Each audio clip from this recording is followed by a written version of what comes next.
ఇంకోటి గురుజీ, మామూలు గతంలో కాశీ, శ్రీశైలం, గయా అని ఇట్లా చెప్పేవాళ్ళు ఇది పితృదోష పూజలు అంటే. మీరు స్పెసిఫిక్ గా గోకర్ణకే వెళ్ళాలని చెప్తున్నారు. ఈ ఆత్మలింగానికి ఈ యొక్క పితృదోష పూజలకు ఉన్న సంబంధం ఏంటి? ఆత్మలింగ దర్శనము అక్కడ మహాబలేశ్వరు, ఇదే మనకు ఉండేటువంటి గోకర్ణ మహాబలేశ్వర టెంపుల్. ఇక్కడ జరిగినటువంటి వృతము ఏదైతే ఉందో రావణాసురుడు చేసుకుంటా అనుకోవడం గాని, మన బాల గణపతికి ఇంకో హైలైట్ విషయం ఏమిటి అంటే, బాల గణపతిని మన రావణాసురుడు కొడితే ఇక్కడ దెబ్బ తాకుతుంది. ఆ సొట్టు కూడా ఉంటుంది, అంత అదే విగ్రహంగా ఉంటుంది అక్కడ. నైమిషారణ్యం అని ఉన్నది. ఓకే, కథలు మొత్తము కూడా సత్యనారాయణ స్వామి కథ గాని, కేదారేశ్వర వ్రత కథ గాని, దీపావళి కథలు గాని, ఉమామహేశ్వర వ్రత కథలు గాని, ఏ కథ అయినా నైమిషారణ్యంలోనే జరిగింది.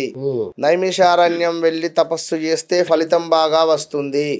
నైమిషారణ్యం వెళ్లి జప సాధన చేసిన, నైమిషారణ్యం వెళ్ళి మనం అక్కడ కొన్ని రోజులు గడిపిన అద్భుతంగా ఉంటుంది.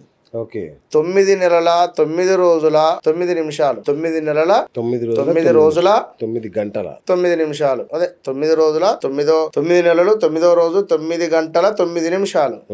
కాశీ క్షేత్రంలో ఉండేటువంటి వారికి పాప విమోచన, స్వర్గ ద్వారాలు తెరుచుకుంటాయి అని మనకు ఇంకా అంటే ఇంకా ఉన్నవి ఎన్నెన్నో. అట్లా దీనికి సంబంధించినటువంటి విశేషము అక్కడ సముద్రము, ఆ సముద్రం పక్కన మనము చేసేటువంటి పిండ ప్రదానాలు, చేసేటువంటి అక్కడ పూజాది కార్యక్రమాలు. ముందుగా గణపతి ఆవాహన ఉంటుంది, అటు పిమ్మట మనకు ప్రేత ఆవాహనం ఉంటది. కొబ్బరికాయ నారియల్ పైన బూరిదియని కొబ్బరికాయకు ప్రేత ఆవాహనం ఉంటది. అటు పిమ్మట మనకు సుమారుగా కూడా రుద్రుడు, ఎక్కడైనా రుద్రుడే, ఈశ్వరుని అనుగ్రహమే కనుక ఆ క్షేత్రంలో అక్కడ ఆ విధమైన అనుగ్రహం తనకుంది.